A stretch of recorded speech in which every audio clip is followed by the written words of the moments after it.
We have breaking news to CNN. A source tells CNN that Trump ally and the founder of Turning Points USA, Charlie Kirk, was shot at an event on a college campus in Utah. This has already been characterized as political assassination. But it's not likely that a trained sniper wouldn't aim for the neck. One round fired from distance with power meant to kill. It wasn't meant to warn anybody.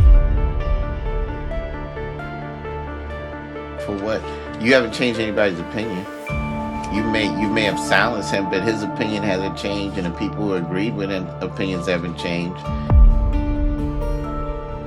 You can't do that type of stuff and you have no idea what the repercussions of that fosters him.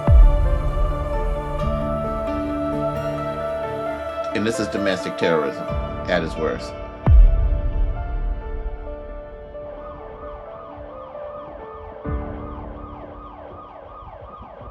Hill of Justice is sponsored and produced by Jermaine Delmas Studios. On the afternoon of September 10th, 2025, Charlie Kirk stood at the center of a crowd at Utah Valley University for the opening of his American Comeback Tour. Just after 12:10 this afternoon, as he took a question about mass shootings involving transgender individuals, he recoiled from a single shot that rang through the courtyard. Witnesses described it as abrupt and terrifying. Kirk staggered, blood trickling from his neck, and then he collapsed. Attendees scrambled for safety. Security intervened. He was rushed to a nearby hospital, and sadly, he was pronounced deceased. I'm Jerome Hill. With me is retired Sheriff Victor Hill, and we're your hosts of Hill of Justice. What do we know at this moment, at the time of this recording? There is a person of interest. Get right up. Yeah. You think he'd already be in place? You would think that. So there's somebody on the roof right there? Just saying. He just ran from over, where's my finger? Whoa. From over there, ran in. And now he's right there. Just saying. Authorities are going to pull out all the stops when it comes to this. This has already been characterized as political assassination. Have no illusions. The manhunt started before Kirk even reached the operating room. We know it was fired from a distance with precision, and this is how we can infer that. And we can also infer that it was from a high caliber rifle with a scope. This is how we can infer that. He was hit nearly 200 yards away. The only distance that you can go ahead and shoot is through a high caliber rifle with a scope, because it was too precise right on his neck. That is about a target about 200 yards. It requires mastery of some types of marksmanship. And where are those individuals? Those individuals are in law enforcement, they're in the military, and competitive shooting can do that too. So these are what the type of background you would have. And why do I say that? Because you would need to have the nerves of steel to have accuracy like that. And it was only one shot. That's the other part. And it was an unalive shot on top of that. You Jerome, got the, yeah. I got to disagree with you on that one. You're right about a lot of it, but let me tell you this. As you know, I was a sniper, a trained sniper. Let's put it that way. But I can tell you this right now. Assault rifles are pretty accurate from 1 to 300 yards. You can make shots from that far. But a sniper is not going to aim for the neck. He's going to aim for the head or the chest cavity near the heart. Sure. And a sniper is trained to where he's going to have what we call dope, which is data of previous operations. So he's going to know where that bullet, the windage, everything else, so that he can put the same bullet in the same hole every time. I'm not gonna say this in stone, but I'm not so sure it was a 308 or something like that. It could be an assault rifle. But if it is, it tells me his level of training, because he actually missed. If he was a trained sniper, he wouldn't be aiming for the neck. that neck. But it goes to show you how dangerous rifles are, because even at that distance, you can still hit the target. But it's not likely that a trained sniper wouldn't aim for the neck, and a trained sniper would shoot for the head or the cavity, and he would be able to put that shot where it is, because he's going to know what that rifle does and what that particular grain of bullet does at 100 yards, 200 yards, 300 yards, and so forth. But you're right about everything else. Right. But because that was once my expertise once in a day, I just wanted to correct that one right there. But go ahead. There's two ways where I came to that conclusion. One Okay. is the crowd. You have a lot of people standing around. You don't have time to mess around. So that's one. So yeah, you got to account for wind drift. You have to account for bullet drops. And it depends on the scope calibration. These are all things that we know. And most likely he was probably hitting for an unalive moment in the head. Okay. But you still got to have nerves of steel to even pull that, and you know that Nerve of steels or a lot of hatred. And don't get me wrong, I'm not saying the guy doesn't have a certain skill level, but that's one thing about rifles, even assault rifles. They're still fairly accurate, and it's pretty easy to train a person to hit a silhouette from about 200 yards, even with a regular rifle. But when you talk about sniper, I'm not exactly sure this guy was a sniper, because if he was a sniper, I think that shot would have been a headshot, or it would have been a hard shot, and it wouldn't hit the neck. And and because when I saw the video from the time that shot was fired, I don't know if I don't remember seeing a huge movement from him. But don't get me wrong, he's a guy that's no doubt familiar with that assault rifle. But when we're talking about that type of skill level, where you're talking about elevation, windage, or whatever like that, a trained sniper is going to put that bullet where it's supposed to be. So, but with those type of weapons, you're usually going to get a hit no matter what, if you aim center mass, which is probably what he was doing. But if he was truly trained, it wouldn't have hit the neck. It would have hit a precise area. And that's what you're saying is not wrong Right. whatsoever, right? Right. We can't account for a gust of wind. We can't account for all these type of things, but we do know with one thing is with deadly precision. We just right know that. And that's why rifles are dangerous, even assault rifles, because they're pretty accurate from that. Just like when you see a guy go through basic Marine training, he's not training with a sniper rifle, because sniper rifles, you can put that bullet in places up to 1,000 yards or more if you're really, really trained. But they're pretty accurate within that 100 to 300 yards, even with those regular rifles. And that's why they get different titles like marksman and stuff like that. Rifles are very interesting. Even the assault rifles are pretty accurate at that particular level. But not quite like a 308 would be. You know what I'm saying? Right. And the person most likely learned from what happened in Butler County last year, and knew he needed cover concealment, and he counted on the chaos to get away. For sure. No doubt. And so, just for what Keith was talking about, for context, most muzzle rounds, they leave the muzzle at about 2,500 to about 3,000 feet per second. So just to know, at 200 yards, they've only lost, and what it goes to Keith's point, they've only lost a little fraction of that speed when they're moving that fast.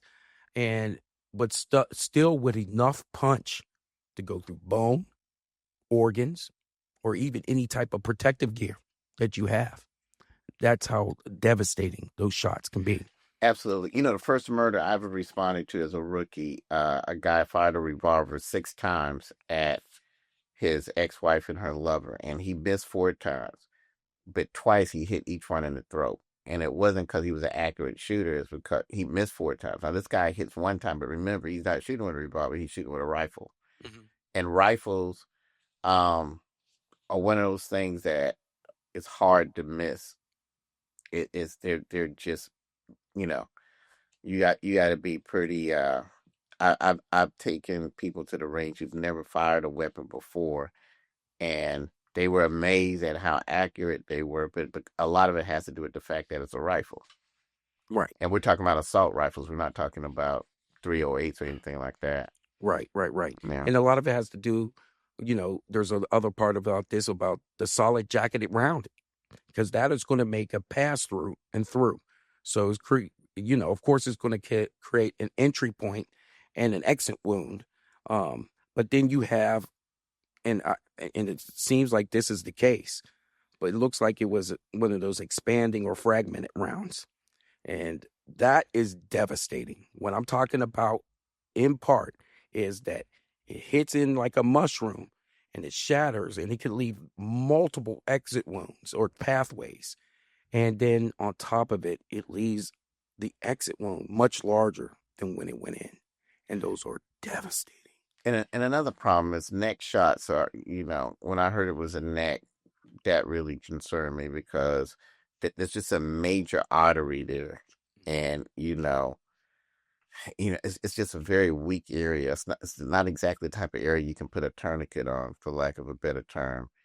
And the first thing that you've got to do in gunshot wounds, you've got to stop that bleeding. That's why we always carry tourniquets, but the tourniquets really work for appendages areas like arms and legs. And then, of course, we had these packs that we would put when people were shot in the body, because you certainly can't use a tourniquet there. But a neck is a whole different thing. I mean, you can't, you'd be choking a person, you know what I'm saying?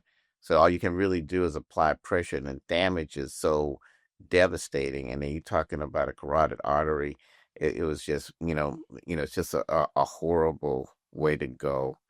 And, my thoughts and prayers are with his family. And, and it is my wish, I'm sure yours and everybody, that he didn't suffer long. And I don't think he did, Keith, because when I took a look at, the video, at 200 yards, with a high caliber rifle, just to give some context, before we came on the show, this was before Charlie Kirk was declared unalive. I had spoke to the producer of this show about what happened, and I explained to him that this was a non-surviving event.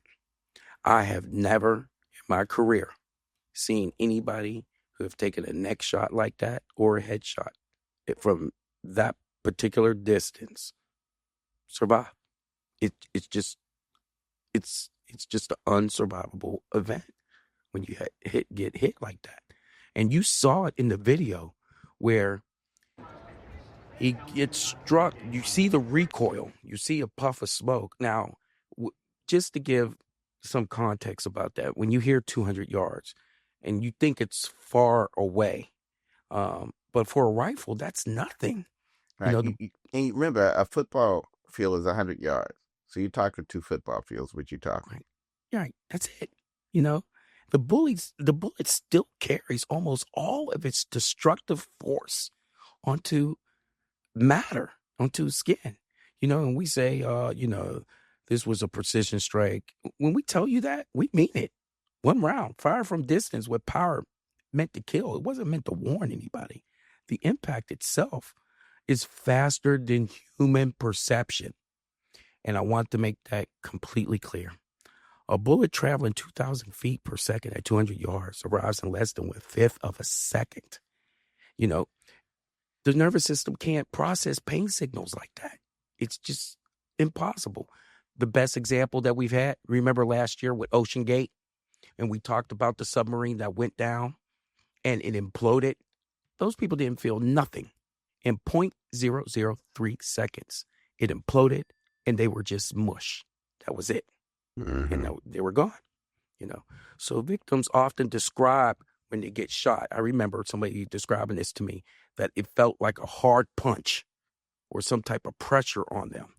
And before they even realize that the pain is coming, it just hits them that quick. Because if you take a look at what pain looks like, it comes in much slower, in let's just say 200 miles per hour, where that bullet is coming 1,300 miles per hour.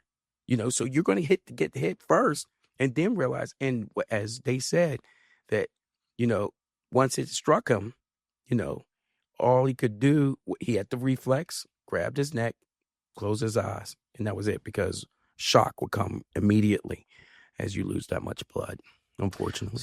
So let's talk about some other things too. Now that you've done such a great job of talking about ballistics, let's talk about psychology here. You know, what do you think we're dealing with? You think we're dealing with mental illness? You think we're dealing with ideology, extreme, or whatever like that, which probably is all related. But tell me what you think. Yeah, we're definitely dealing with a convergence of ideological extremes. I mean, guess where we're back at? The 1960s. Yeah, That's where we're back at. I agree. We've seen our leaders from both political sides taking losses on that decade. And the only thing that stopped that, basically the Vietnam War. This is what the upheaval was. We were losing so many people. And so that kind of died off in the 70s. And then when we got back again, Ronald Reagan getting shot in the 80s, And it's interesting you should say about the Vietnam War. One thing I don't know if anyone that was old enough to know what was going on at that time, one of the most amazing things about 9/11 to me was when those Twin Towers fell. I have never seen or felt that type of unity in the United States. Me neither. That happened at that time. And I remember listening to a local commentator, and he said, today we're not white, we're not black, we're not Democrat, we're not a Republican, we're Americans, and we got a enemy. And that's the way it was. And I remember thinking, wow, and it was just uniting, and all of a sudden everybody came together because they realized, okay, we just got to attack. It was almost like, okay, we might have some differences, but we better put this aside. Mm-hmm. And I knew deep in my heart it wasn't going to last, but it was amazing. It felt good, during didn't that time. It felt great. Yeah. And the sad part is, man, I just got through making this comment. There's a famous saying, everyone thinks Voltaire said it, but actually it was a female, I think, Patrice Hall, I believe. And I think she was writing about him. And it's an infamous quote that our country is supposed to be built on. And I'm not getting in politics, but it says, I may not agree with a word you say, but I'll fight to the death for your right to say it. And, so regardless, we're not going to get into politics on this show, but we've got to come together on this, because regardless of what side you're on, regardless of what you believe, I don't think anybody wants to be shot for it. Even the people who may not have agreed with this side, I'm sure they don't want to get shot tomorrow because they don't agree. Right. So, I hope that we will see a united. That's got to stop. We'll probably never. I mean, it's just like, it's, and not being facetious, but it's just like your obsession with Superman. I mean, I have to accept that. You know what I'm saying? Even though we know Batman is a better superhero, but I'm not going to shoot at you because of it. You get what I'm saying? Right. And politics is like that. You know what I'm saying? Right. And we're not going to get into those details, but I think it's something. This is a crime that can happen to anybody for any of their beliefs, be it whatever it is, political, religious, or whatever.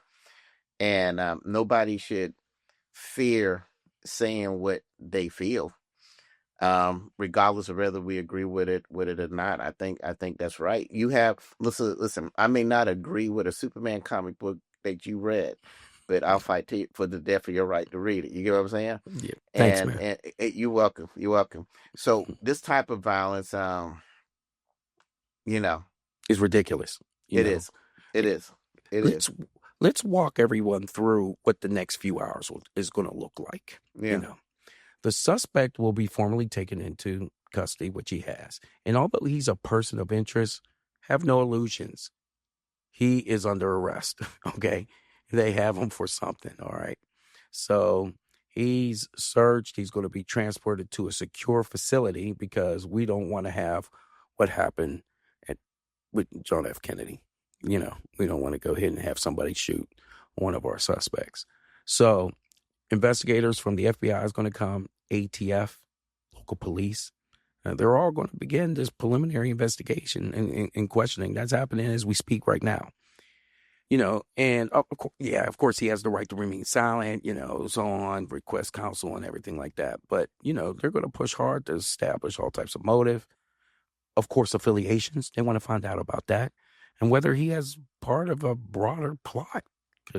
Yeah, there's definitely going to have to be, not a psychological autopsy, because autopsy is where you do it on the person that's deceased. But there's going to have to be a psychological profile of him, the motive. Is it, like you said, is it connected to other parties? Is it mental illness? What exactly is it? Were there any pre-attack indicators, which 9 times out of 10 they were, because they usually are? Was it things that was being said on social media or whatever? What interests me about this, and I don't know how accurate it is, because the first news reports are rarely accurate. Right. Hell, the last news reports are really accurate with the media these days. But the one thing that was interesting that they made note of is that he was just asked a question, Mr. Kirk, about something about transgender. Correct. Right. And it could have been a coincidence, but it's very ironic that when that was being discussed, that was the moment that he was shot. Now, it could be a coincidence, or it could be a reason for that. I mean, we don't know who the suspect is right now, so it's going to be interesting. Is it a person that has some type of affiliation with that, or what is it? Because, basically, we're talking a hate crime. And hate crimes can go both ways, just like transgenders can be attacked because they're transgender. Transgenders can, or people who support that, can attack people who are against that. Either way, it's inappropriate. But you got to wonder that they made note of that, and you got to wonder, was that a coincidence, or was he shot at that time for that reason? Mm-hmm. And that's something that we won't know until the investigation comes out. Right. So now it's all about evidence preservation. We were to talk about weapons. They still haven't found the weapon. Of course, clothing, of course, GSR involved in that, digital devices, phones, laptops, surveillance footage, all that, which I do believe that the CCTV footage led them to the person of interest at this point in time. So that's going to be part of it. They'll enter him into NCIC to see if he's got another crime somewhere else in the nation. And, they may not even just charge him yet. They just hold him for probable cause until... Finding a weapon should be easy, though. It's a rifle. He couldn't just walk away with the rifle. Unless somebody help him. Unless somebody help him. But right. You still got to take that rifle apart. You still got to do whatever, because, it's a long gun. So anyone seen with a long gun at that time is going to stand out. Right. And, and of course, we don't have all the information. Maybe they've already recovered it, Sure. If he has any level of training, any level of professionalism, the long gun was left wherever it was. Right. Because, I'm not sure what his location was. Was it from inside a building? Or was it from a rooftop? No, the rooftop. Okay. Of course, rooftop. Yeah. Right. So that right there tells a lot, you know what I'm saying? Right. And but if it was inside a building, 9 times out of 10, if he's a professional, professionals leave the weapon right there, unless that weapon can be traced to them.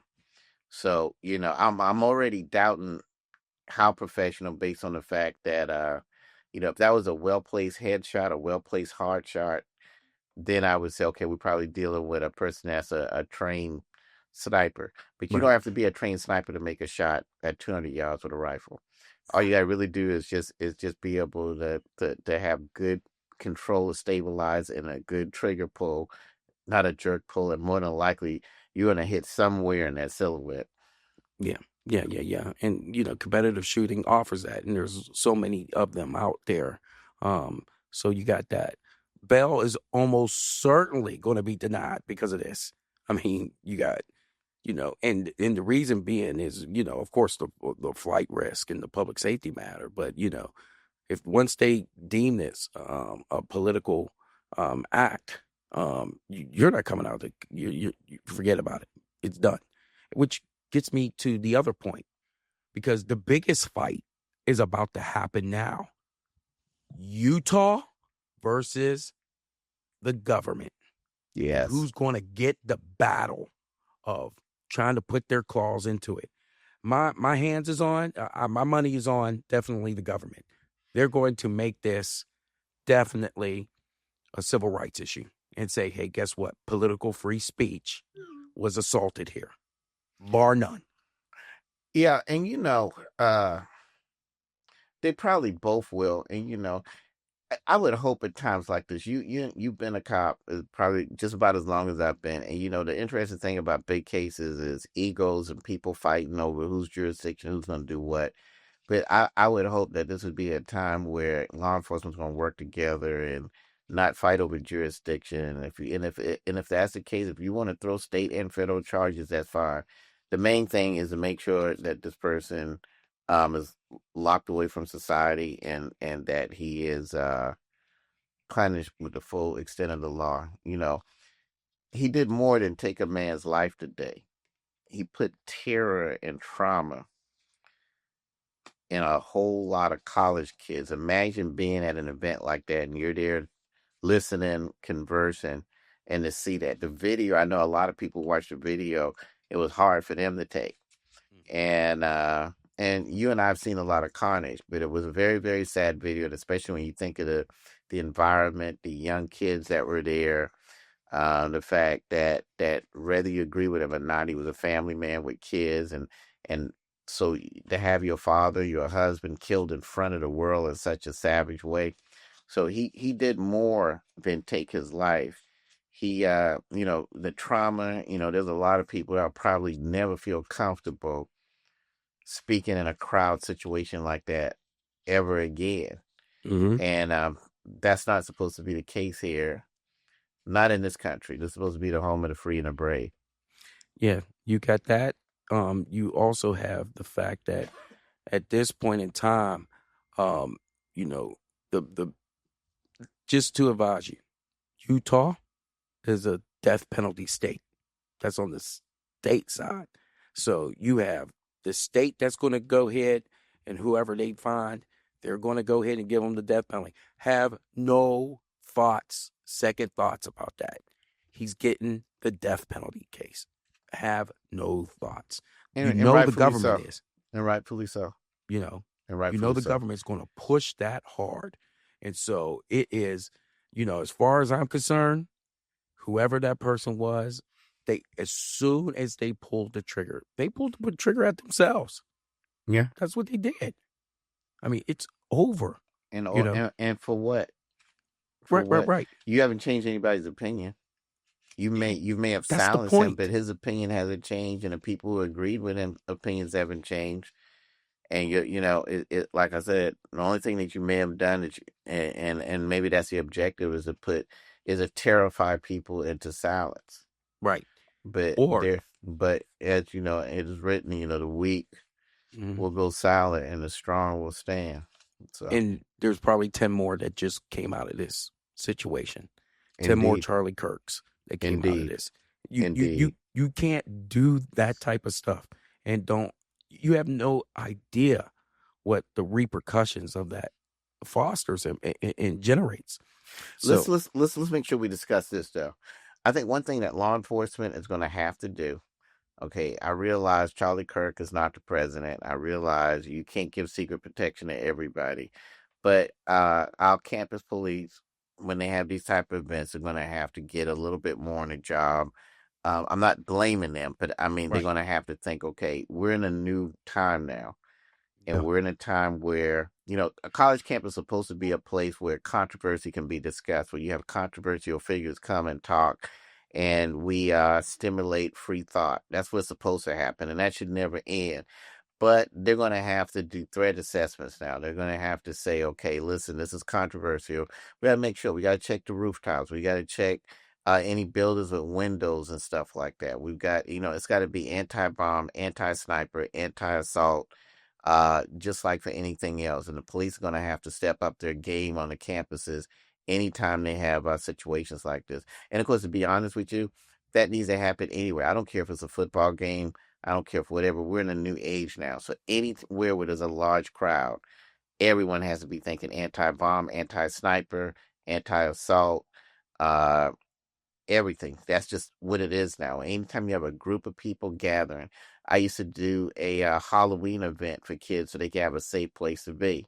But still, yet, even though law enforcement was there, I still had to have people up on the roof with binoculars looking at people who were skilled enough that could protect those kids in case a fool showed up.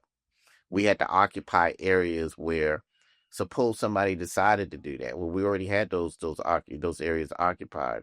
Mhm. So that's counter sniping, and then you've got to be able to have the ability to be up in positions like that to protect people and protect them accurately. Right. So we're talking about now at this moment, you can go ahead and start, you can, it's over for that person. It's just completely over.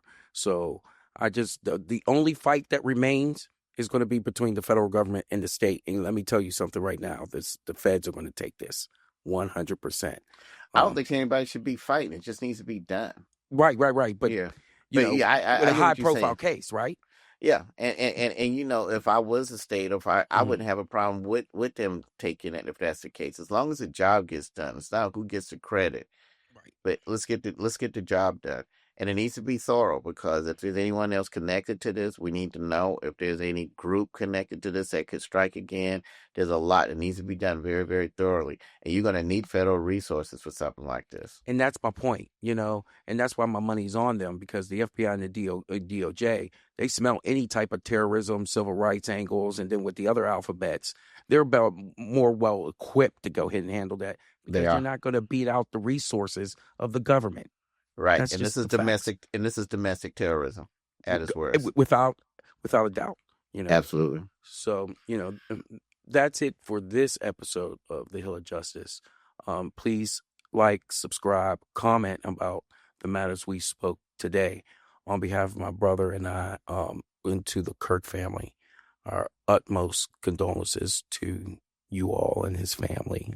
That's devastating to see something like that in public. And, until later.